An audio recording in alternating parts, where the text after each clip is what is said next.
আপনি ইনসাফের সাথে বলেন, বাপ আজকে 20 বছর ধরে 10 বছর ধরে যার ঘরে রঙিন টেলিভিশন চলতেছে, আজকে 10টা বছর আপনার বউ বাচ্চা ছেলে মেয়ে প্রতিদিন নাচ গান নর্তকীর ছবি, জিনা ব্যভিচারের দৃশ্য, হিন্দি সিরিয়াল এগুলো দেখে, আপনার বিবেকের মধ্যে একটা বারো আসলো না যে এটা গুনাহ, এটা পাপ?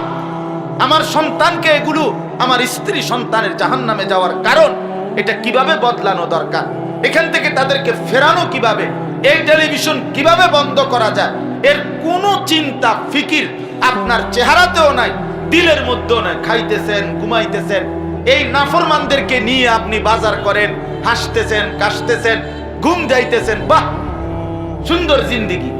তাহলে এটা তো মুমিনের জিন্দেগি না, এটা তো ইমানদারের জিন্দেগি না। আমার বাপ আমার স্পষ্ট কথা শুনেন, রাসূলুল্লাহ সাল্লাল্লাহু আলাইহি ওয়াসাল্লাম ইরশাদ করেছেন, সালাসাতুন হারামাল্লাহু আলাইহিমুল জান্নাহ। নবী সাল্লাল্লাহু আলাইহি সাল্লাম বলেন, তিনটি শ্রেণী, তিন ধরনের ব্যক্তি যাদের জন্য আল্লাহ তাআলা জান্নাত হারাম করে দিয়েছেন। কি করে দিয়েছেন? হারাম করেছেন। কি? জান্নাত। কথা বলেন না, কি? জান্নাত হারাম করে দিয়েছেন। এক, মুদমিনু খামরিন, যে নেশা করে, মদ খায়, মদ খায়, নেশাখোর, গাঁজাখোর, এর জন্য জান্নাত হারাম। 2 নাম্বার, আকুল ওয়ালিদাইন, পিতা মাতার অবাধ্য, মা বাবার নাফরমান, মা বাবার অকৃতজ্ঞ সন্তান, মা বাবাকে কষ্ট দেয়, মা বাবার উপরে অবাধ্যতা করে, এর জন্য আল্লাহ নবী সাল্লাল্লাহু আলাইহি ওয়াসাল্লাম বলেন জান্নাত হারাম। আর 3 নাম্বার, এই কথাটা বলার জন্য বলছি, একটু খেয়াল করে শুনেন। 3 নাম্বার হলো ওয়াদাইয়ুস। নবীজি বলেন দাইয়ুস যেই ব্যক্তি, পুরুষ, তার জন্য জান্নাত হারাম। এখন দাইয়ুস কে? কোনো ব্যাখ্যা লাগে না, সরাসরি এই হাদিসে আল্লাহ নবী সাল্লাল্লাহু আলাইহি সাল্লাম বলেন ওয়াদাইয়ুস আল্লাযী ইউকিররু আহলাহু আল খুবুস। সরাসরি হাদিসের ইবারত। নবী সাল্লাল্লাহু আলাইহি সাল্লাম বলেন দাইয়ুসের জন্য জান্নাত হারাম। আর দাইয়ুস বলা হয় ওই ব্যক্তিকে যে তার পরিবারের সদস্যদের জন্য অশ্লীলতা, নাফরমানি, বেহায়াপনা, আল্লাহর অবাধ্যতা, নাপাকি এটাকে স্বীকৃতি দেয়, মেনে নেয়, গ্রহণ করে নেয়, সে দাইয়ুস, তার জন্য জান্নাত হারাম। বেটা তাহলে ইনসাফের সাথে বলে, আপনার ঘরে আপনার 18 বছরের ছেলেটা, আমার প্রতিদিনকার ব্যথা এটা, প্রতিদিন এই কথা বলে একবার হলো চিল্লাই। 16 বছরের ছেলেটা আপনার, 18 বছরের ছেলেটা আপনার, আপনার 16 বছরের মেয়েটা খোদার 365 দিনে একটা বছর কোনদিন ফজরের নামাজ আপনার ঘরে ঘুমাইয়া, বাপ জীবিত, মা জীবিত, আপন ঘরে ঘুমায়, বাপমার ঘরেই ঘুমায়, এরপরও কোনদিন ফজরের নামাজ একটা বছরে কোনদিন পড়লো না, জানে না ফজরের ওয়াক্ত হয় কখন, ফজরের নামাজ হয় কখন। এত বড় জানোয়ার, এত বড় অসভ্য নিয়ে এই মা বাপ ঘরে থাকে কেমনে? আপনার জিন্দেগি কি? আপনার মৃত্যুর পরবর্তী জিন্দেগি কি? জীবনটাকে কি বুঝাইছেন? আপনার ছেলের জীবন কি? আপনার মেয়ের জিন্দেগি কি? বলেন, ইনসাফের সাথে বলেন। আপনার চোখের সামনে সন্তান 5 ওয়াক্ত নামাজ পড়ে না কোনোদিন, আপনি চোখে দেখতেছেন, আপনার ঘরে খায়, ঘুমায়, আপনার টাকা দিয়া মোবাইলে এমবি ঢুকায়, আপনার টাকা দিয়া কেনা এমবি দিয়া সারা দিন সারা রাত মোবাইলে উলঙ্গ ছবি দেখে, নর্তকীর নাচ, জিনা ব্যভিচারের দৃশ্য দেখে। আপনি কি বাপ, কি করছেন আপনি? আপনার ভবিষ্যৎ কি? আপনার মৃত্যু পরবর্তী জিন্দেগি কি?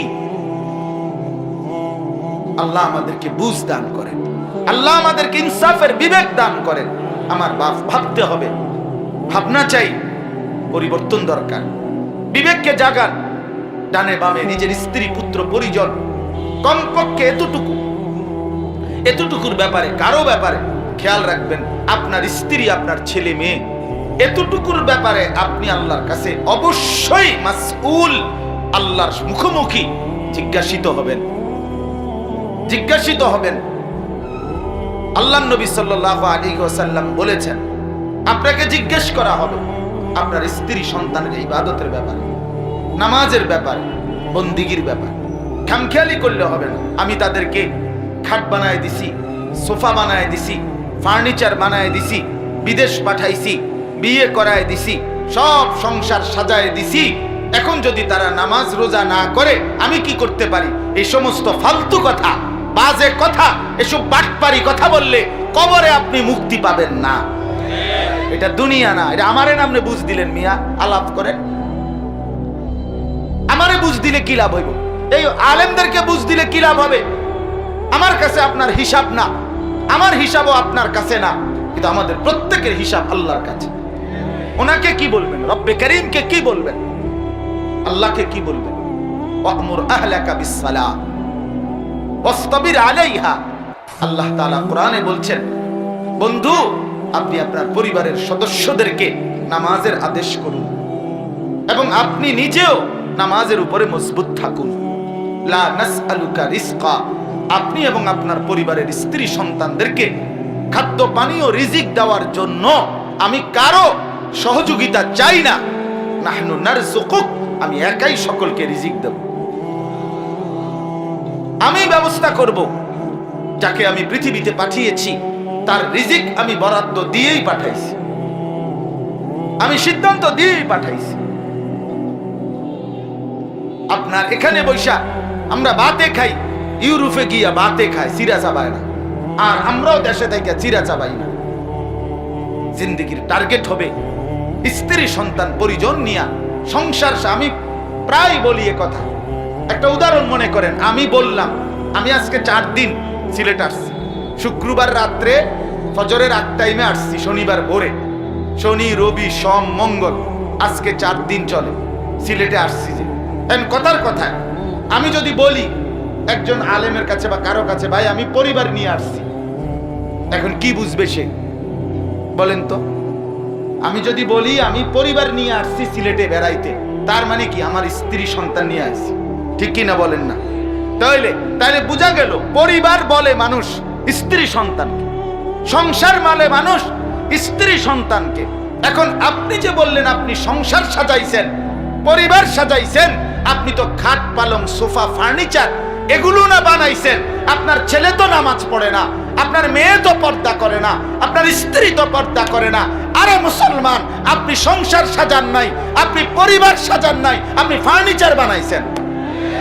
সংসার স্ত্রীকে বলে, সংসার ছেলে মেয়েকে বলে, পরিবার ছেলে মেয়েকে বলে, পরিবার স্ত্রী সন্তানকে বলে।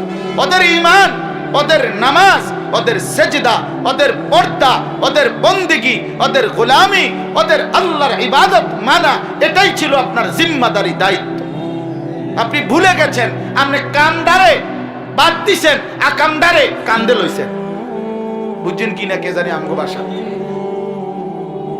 যেটা ছিল আপনার কাজ আপনি সেটা ফেলে দিছেন, যেটা ছিল না আপনার কাম এটারে আপনি হুদা কান্দে লইছেন।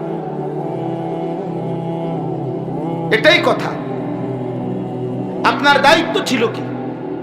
ইব্রাহিম আলাইহিস সালাম, হযরত ইব্রাহিমের ঘটনা আপনারা জানেন।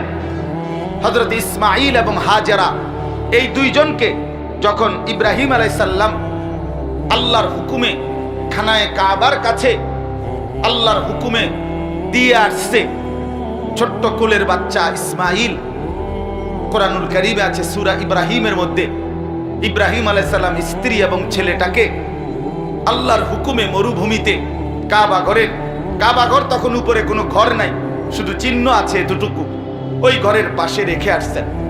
ডানে বামে তাকাইয়া দেখছেন ইব্রাহিম আলাইহিস সালাম, এক ফোঁটা পানি নাই, একটা ঘাস নাই, একটা গাছ নাই, একজন মানুষ নাই, একটা ঘর নাই, জনবসতির কোনো চিহ্ন নাই, নাই দে নাই, কিচ্ছু নাই, কিচ্ছু নাই।